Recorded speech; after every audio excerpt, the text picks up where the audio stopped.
Chapter 6. A Dangerous Alliance. The knowledge of Ethan's weakness, the ghost of a woman named Victoria, did not bring me comfort. It brought clarity. I was no longer just a prisoner.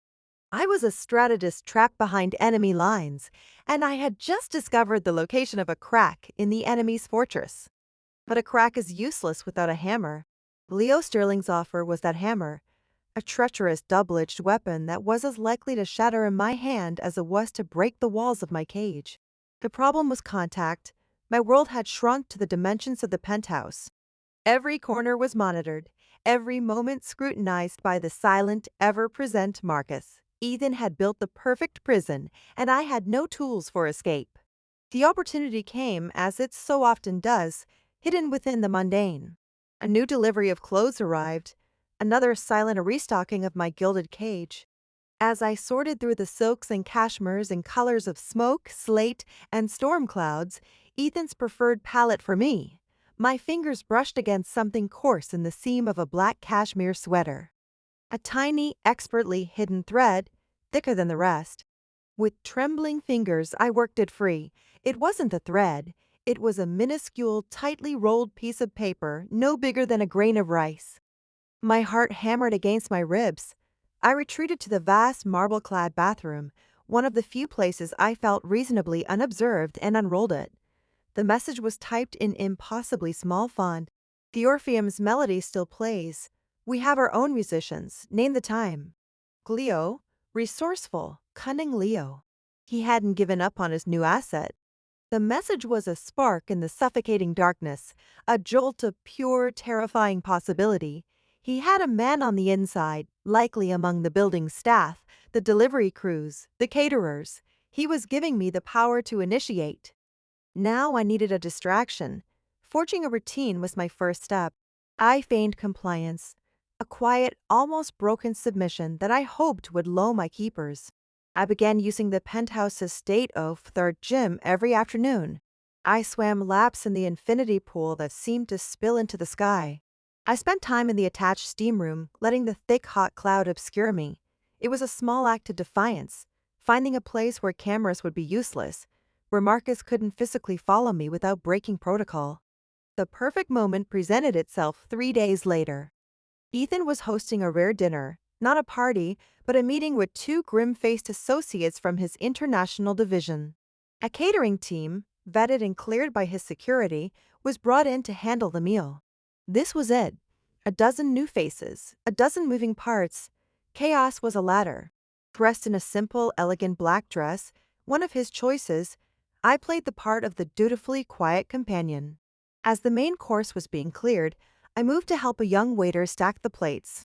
It was a deliberately clumsy domestic gesture, completely out of character for the woman they thought me to be. I stumbled, sending a cascade of porcelain and leftover food crashing to the floor. It was the perfect chaos. Marcus's attention immediately snapped to the mess, his focus on the flustered catering staff. Ethan's associates looked on with disdain. In that brief, two-second window of confusion, as another waiter rushed to help his colleague, I moved past him. "The recital is tomorrow at noon," I whispered, my voice barely a breath, my gaze fixed straight ahead. I didn't wait for a response, didn't dare look at his face. I simply continued to the kitchen as if to fetch a towel, my heart beating a frantic, triumphant rhythm. The message was sent. I had taken my first step onto the razor's edge. The following day, at precisely noon, a florist arrived with a ridiculously opulent bouquet of white lilies. Marcus accepted them at the service entrance, his eyes scanning the man from head to toe. I watched from the hallway, my entire body tense. The florist passed Marcus a small, sealed card. "For the lady," he said, his voice neutral. Marcus brought the flowers and the card to me. His gaze was unreadable, but I felt a cold sweat prickle my skin. He was watching for any sign, any flicker of recognition.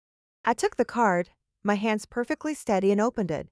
The printed message was banal, "Thinking of you." But tucked into the fold was a tiny encrypted SIM card.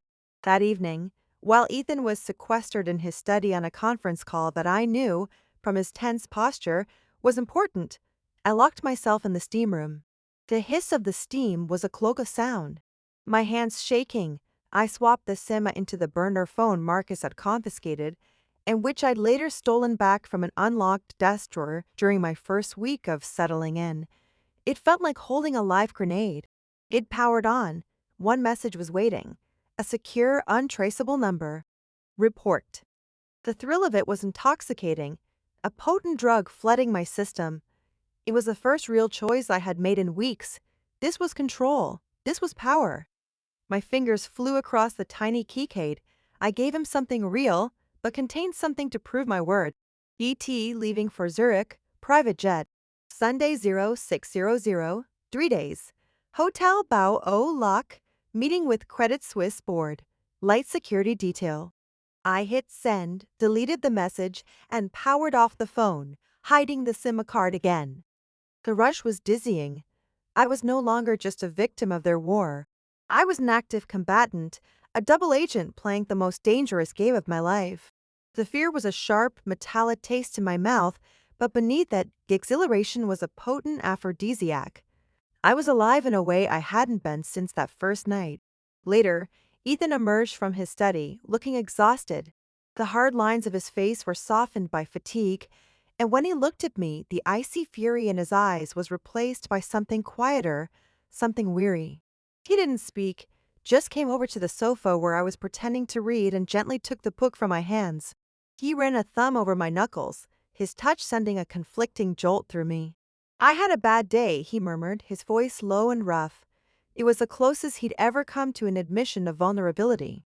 In that moment, staring at the man who held me captive, the man whose painful past I was just beginning to glimpse, the weight of my betrayal settled in my gut. I was feeding information to the snake who wanted to ruin him. I was walking a tightrope between two predators, and for the first time, I realized the most dangerous part wasn't the risk of falling. It was a growing, terrifying possibility that I wasn't sure which side I wanted to land on.